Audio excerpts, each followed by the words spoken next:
আগের পার্টে তো তোমরা দেখতেই পারলে যে আমি সমস্ত কিছু গুছিয়ে রেখেছিলাম, আর এইদিকে চলে এসেছি আমার সোনা বাবার খাবারটা বানাতে, মানে লাঞ্চটা।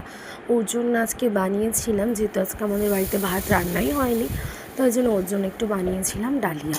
তো ভেজ ডালিয়া বানিয়েছিলাম 3 রকম সবজি দিয়ে। তারপর ওকে স্নান ঠান করে নতুন জামা পরিয়েছি, ওর পিমনির দেওয়া।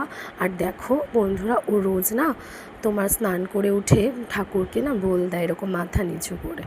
তারপর একটু মা আর ছেলের একটু আদর হচ্ছিল, ও আমাকে কিসে দিয়ে দিচ্ছিলো, আমি ওকে কিসে দিয়ে দিচ্ছিলাম। আর এই ড্রেসটা না ওকে ওর পিমনি দিয়েছে, আরেকটা ড্রেসও দিয়েছিল, ওটা পরে কোনো এক সময় পরাবো। পরতে পারে নববর্ষে অনেক কটা ড্রেস হয়েছে। তারপরে দেখো একটুখানি সাজুগুজু করিয়ে দিয়েছি, ঘড়ি, তারপরে চশমা, টুপি, তারপরে হচ্ছে দেখো ওইদিকে আবার আই লাভ ইউ বলছে, সরি বলছে।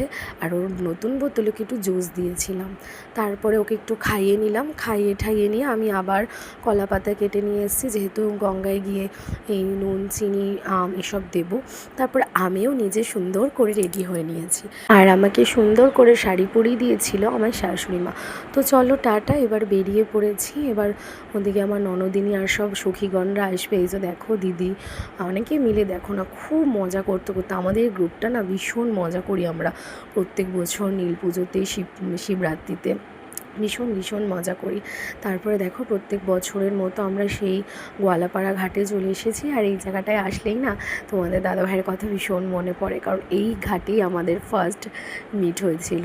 এদিকে দেখো কচি কাচারা সব স্নান করলো, তারপর আমরা স্নান করি। এবার এগুলো রেডি করে নিচ্ছি, চিনি, নুন, আম, একটা কাঁচা টাকা, ফুল, বাতাসা, সন্দেশ। তারপরে সমস্ত কিছু দিয়ে এসে দেখি মন্দিরে এইয়া বড় একটা লাইন। তারপরে বাবা ওখান থেকে আমরা পালিয়ে চলে এসেছি। ওখান থেকে আমরা চলে এসেছিলাম আমাদেরই কাছে টালিখোলার মন্দিরে। এখানে না আমরা শিবরাত্রিটাও করেছি।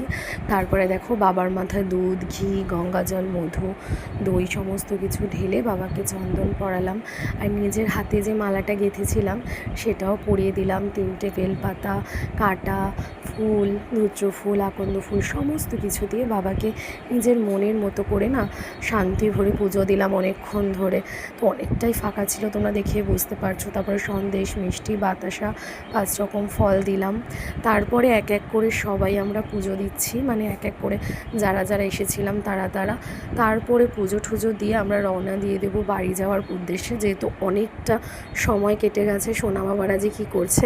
তো চলো বন্ধুরা, দেখা হচ্ছে নেক্সট পার্টে। টাটা।